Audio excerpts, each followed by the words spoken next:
相处10年的闺蜜结婚，请我当伴娘，我很诧异，想着也没听说她男朋友呀，连忙问她新郎是谁。听到我的话，闺蜜眨眨眼，一脸神秘，只说到时候我就知道了。我没多想，想着她向来就是这样的性格，想一出是一出，突然闪婚也正常。可结婚那天，我看见我爸衣领处的新郎，胸花愣住了。闺蜜看见我的反应，捂着嘴偷笑，怎么你爸都不认识了？惊不惊喜，意不意外？以后我们就是一家人了。我的脑子一团浆糊，闺蜜王月提着裙摆走到我身边，柳柳，你早说你爸这么有钱啊，不早点介绍给我，害得我打工打这么久。她仰起头，抚动起脖子上的宝石项链，扬起嘴角，可能这就是命吧。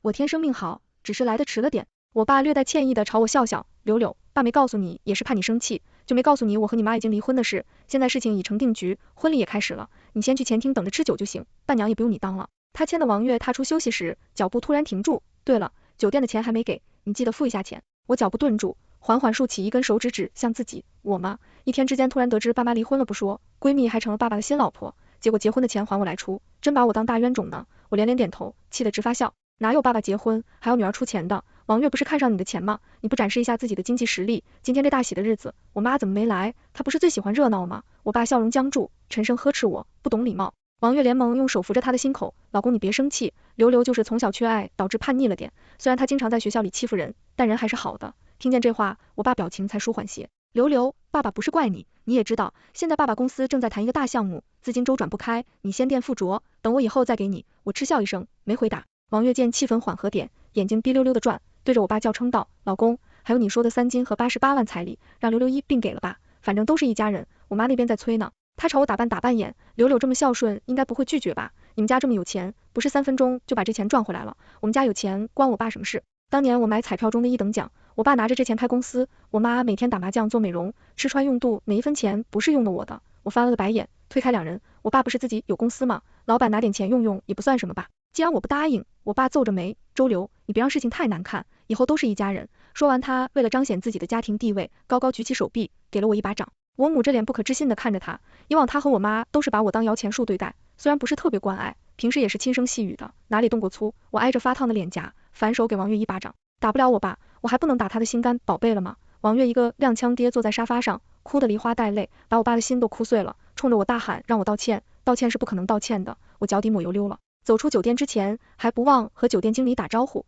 看见玫瑰丁带队结婚的没有？是我爸和他的新老婆。加堂经理露出职业微笑，需要帮您记在账上吗？你摇摇头，把酒菜给我上最高规格的，等会婚礼结束你就拿着账单去找我吧，势必让他当场结钱，问起来就是我吩咐的，他要是不结，你就说我最近投资亏了不少钱，准备撤点股份。大堂经理微笑点头，我满意离开。我瞧了不是，这家酒店我也有股份，不只是这家酒店，我爸公司我也有股份，一个皮包公司赚的还没有赔的多，还不如就倒闭算了。天天我爸有个经商梦，觉得自己是商业天才，以后的商业巨星。刚回到家，我爸就打来电话，周流，你真是好样的，学会拿钱来威胁我了是吧？好，等着你妈回来收拾你，这次被打我可不会帮你说话。我听得直乐呵，几岁的事也拿出来说，现在我妈可不敢打我。我突然思绪活络，我爸妈虽然感情说不上太好，但也不至于到离婚的程度，怎么可能毫无征兆的突然离婚？既然离了婚，我妈也没必要为这事收拾我。我百思不得其解，拿起手机点进我妈的朋友圈，这几天她和她的姐妹们出去旅游，指尖停留在我妈1周前发的朋友圈，还在庆祝和我爸结婚25周年，无巧不成书。我妈突然弹了一个语音，接听电话就是一顿劈头盖脸的骂声，你是不是去你爸婚礼闹事了？这么大个人浪还这么不成熟，明天我回来，给我回家跟你后妈道歉。话音未落，她直接挂了电话，在短信上威胁我不去的话就来收拾我。爸妈好久没对我发脾气了，一直还有些不习惯。我倒是好奇，王月给我爸妈灌了什么迷魂药，让2个人都护着。为了满足我妈的虚荣心，我们家在别墅区买了一套房子，刚打开门我就听见我妈和王月有说有笑的声音，我妈伸出手放在王月小腹上，笑得和蔼。这才2个月，也摸不到什么，等月份大点就能摸到宝宝的手脚了。王月捂着嘴过来，夸张的说道，隔着肚皮还能摸到手脚啊？我妈笑着点头，余光看见我，脸色一变，周流还不过来道歉，我爸似乎不在家，也往这点在做饭的张阿姨也不在，我径直走到沙发边坐下，翘着2郎腿，妈，你魔怔了。她怀孕2个月，你上周还在和爸庆祝结婚纪念日，怎么还上赶人要小三上位呢？对我说小三。王月也不生气，笑隐隐看着我，倒是我妈出奇的愤怒，你胡说八道什么？现在小月是你后妈，就算她是你同学也得尊重点。我乐了，把这2天积压的不快通通说出来。你们也知道她是我同学呢，以前还是我闺蜜呢。我爸也不害臊，找个小老婆比我还小，你也糊涂了。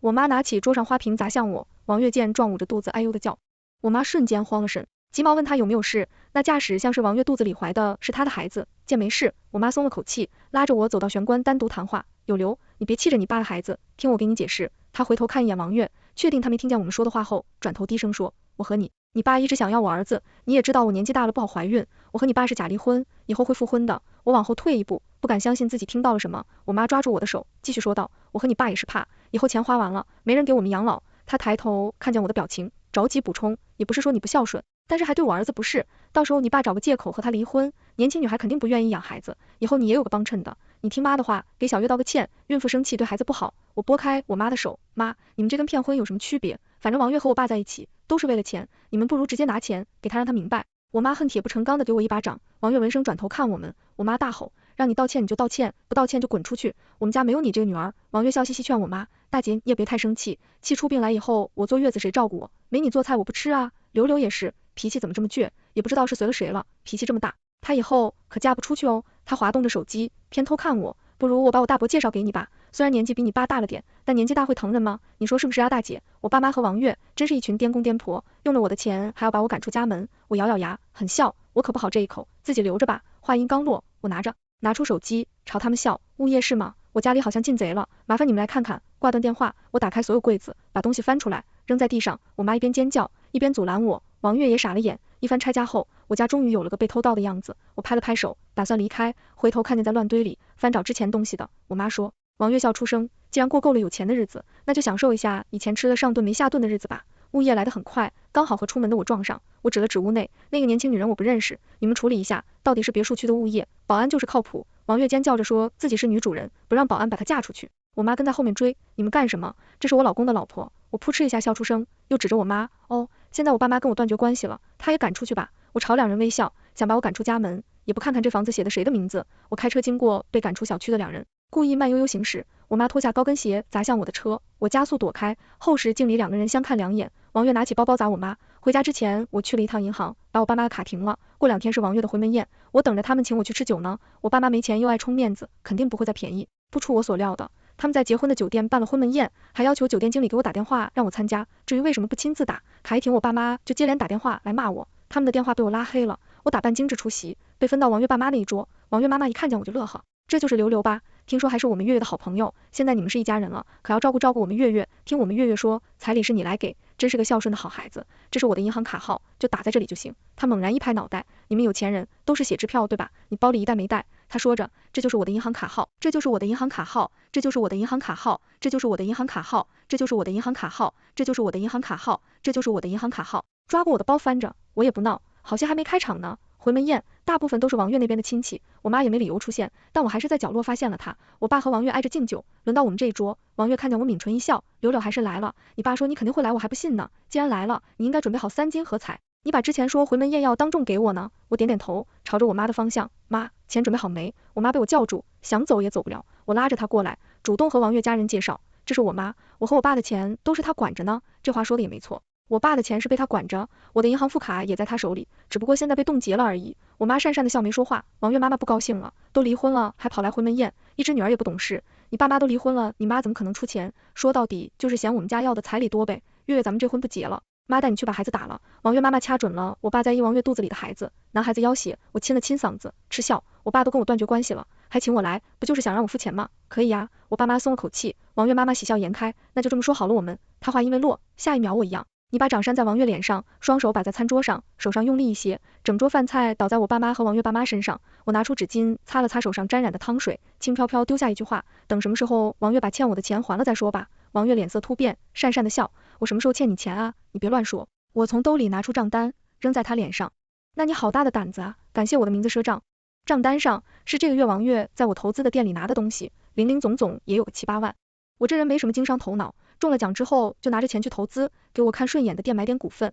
王月呵呵的笑，揉住我爸的胳膊，你这话说的，都是一家人。我拍了拍他的肩膀，叹气道，你还真是为了钱不管不顾啊，我都说我爸妈看中的是你的孩子，你还愿意待在这里。上次和我吵完架之后，我的网友发消息说了这事，我爸推开我，蹙眉，你不愿意就算了，省得到时候你说我们压榨你，但是我和你妈养育你这么多年，也应该有些回报吧。你的存款分析2/3，我和你妈一人一半。我笑了，也好意思提养育真。除了我5岁之前吃饭花了点钱，他们含着我付出了什么，要算账。行了，我请律师来算算，我花了你们多少钱，你们花了我多少钱，你们花的钱我双倍还给你们。别说我没孝敬你们，拿起包包离开，不忘提醒我爸妈。对了，经理说你们摄像，我上次出太多了，记得买单，不然就直接报警了。你们现在住的那套房子也是我的，今晚记得搬出去，还有爸爸的公司，我就先撤股了，反正也赚不到钱，既然要和我断绝关系，可千万不要再来找我哦。说完我转身离开，可惜了，还有一份大礼不能亲自看见他们的反应，我勾了勾唇角。现在有更重要的事等着我去做，最近有个新工作室找上我，声称久仰我的大名，想要合作。工作室老板是个很有能力的女强人，我实地考察一番，决定入股。剪彩仪式举办在我生日的前1周，我爸妈这段时间忙着找房子，他们手里还有些钱，公司的余钱也还能撑一段时间，估计过不了多久就会找上门。工作室的开业仪式举行，老板和我打不招呼，让我一起去门口剪彩。刚放响礼花，拿着剪刀还没开始剪，从围观的人群中挤出一个人，王月衣着破烂，脸上还挂着花，他扑通一声跪在门口，抱着我的大腿哭，眼泪鼻涕糊了一脸。刘刘，你原谅你爸爸吧。众人不得其解，看向我的眼神探究起来。王月抹了一把眼泪，瘪着嘴，我好歹怀了你的弟弟，现在你爸爸没钱了，没饭吃也没地方住，可怜我们母子也要跟着受苦。我不是你的好闺蜜吗？你就算是看在我的份上，也帮帮我们吧。你爸爸知道错了，我也知道错了。他抱着不显怀的肚子，泪眼蒙蒙看着我，背着我后爸好上的时候，不说是我闺蜜，当着别人面尖算刻薄我的时候，不说是我闺蜜，现在没钱了，吃不起饭了，倒想起我了。要放在大学时候，王月这么可怜巴巴看着我，可能会帮他。大学时期，他不止一次帮过我，我被追求我的男生造谣是小姐的时候，是他一边骂着一边维护我。现在想来，他并不完全是助人为乐，是想通过我认识有钱人。王月揪住我的袖子，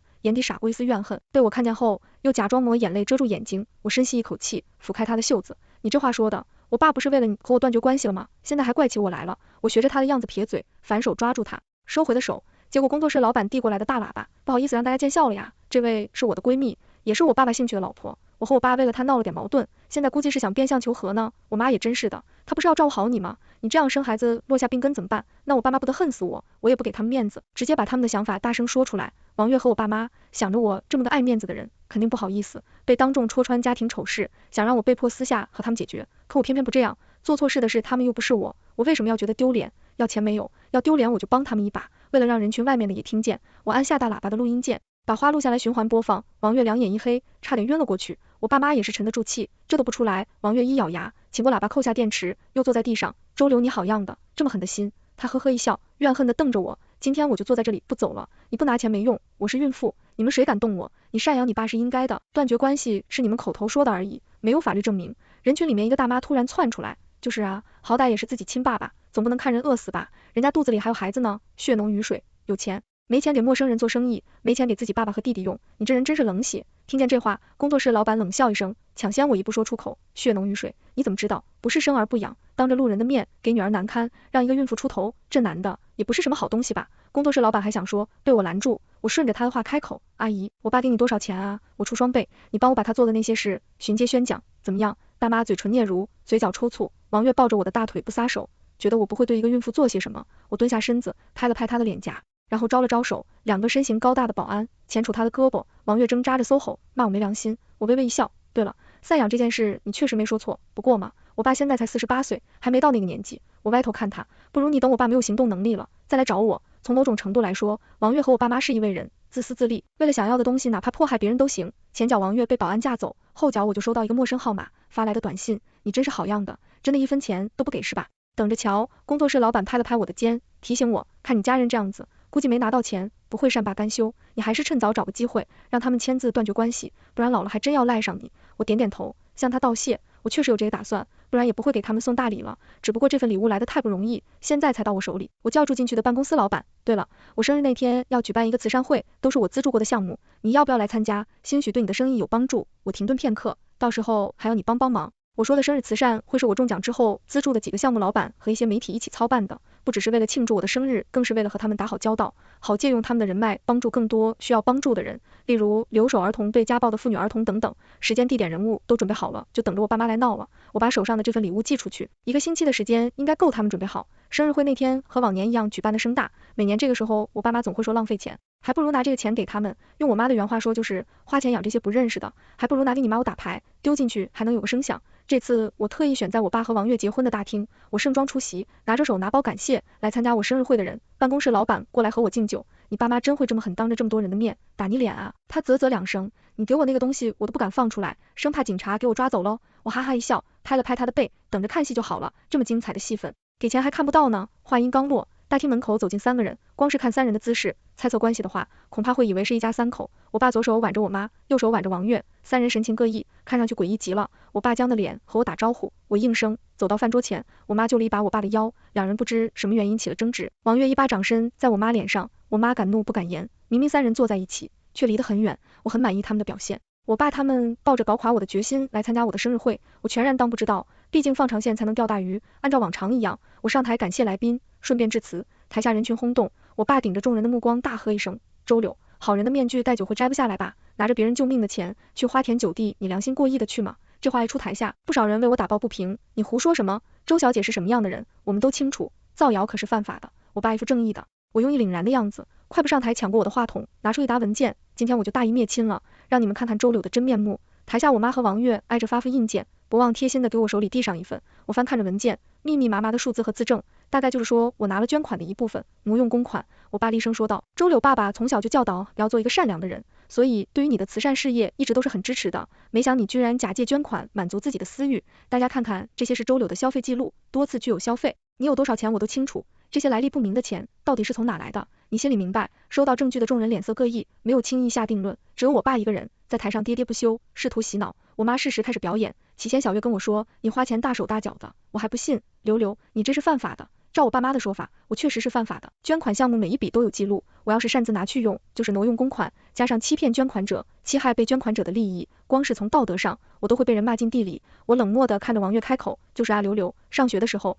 你就因为花钱太阔绰，买了不少大牌东西，被造谣被人包养，我还帮你说话，没想到你居然利用别人的同情心满足自己的欲望。我妈跟着搭腔，还有这事呢？我是说，柳以前和一个矮胖的男人走得很近，原来是这样，我忍不住笑出来。这就是墙倒众人推，连我被包养的事都能胡诌出来。我的那些钱哪里来的？我爸妈再清楚不过，买那些大牌也是为了实现小时候的愿望。我在自己能力范围内满足自己有什么错？我爸看见我笑，表情更严厉，装作一副严父的样子教育我，你还有脸笑？你自觉一点，自己把钱还上，然后去自首。这话说得好听，做几年捞出来，我家里能剩一面墙就不错。我装作一副为难的样子，眨白了眼睛看着我爸，爸爸，你说的容易，你的吃穿用度那样，不是用了我的钱，怎么好意思当众检举我的呀？是你的公司又出差子了。我爸眉头一皱，表情僵硬，你胡说什么？周柳，知错能改就是好孩子，我相信在座各位也不是什么恶人，都会原谅你的。我呵呵一笑，拿过我爸手上的证据，爸爸，你这证据不对呀，这数据怎么这么眼熟？不是你公司的吗？这份证据是我寄给我爸的，以我竞争对手的名义。我爸虽然蠢，但还是拿给律师确认，计算好我的大概资产，就算补上公款之后也还剩不少，作为我的父母，到时候就可以直接动用，等我再出来，他们估计已经把钱卷走一分不剩了。确实是挪用公款的证据，只不过不是慈善公司的，是我爸开的皮包公司。也许我爸那种脑子，有那么一瞬间会觉得数据很眼熟，因为这是他挪用的数字。我爸咽了咽口水，怎么可能？你为了批评关系，还陷害你爸？台下有专业的工作人员，一眼看出问题所在。你说这是我们慈善公司的，我们的流水可没这么小，一看就是个皮包公司。一瞬间，我爸慌了神，强行镇定后，坚持是我无奈摇头，爸爸，我给过你们机会了，是你们不珍惜啊。大屏幕突然亮起，播放出一段又一段视频，有我妈给王月下药的，有我爸溜进我办公室偷数据的，还有我爸对王月浓情蜜意时说下的承诺。王月看见视频瞪大了眼睛，一把掌扇在我妈脸上，你给我吃了什么？我妈捏揉着嘴唇要狡辩，我打断她，当然是让你有营养的药喽，只不过吗？剩下的话不用我多说，她自然清楚。我妈顾不得王月，目视着我爸，你真要和我离婚？不是说是假离婚等孩子出来就和这个臭婆娘分手吗？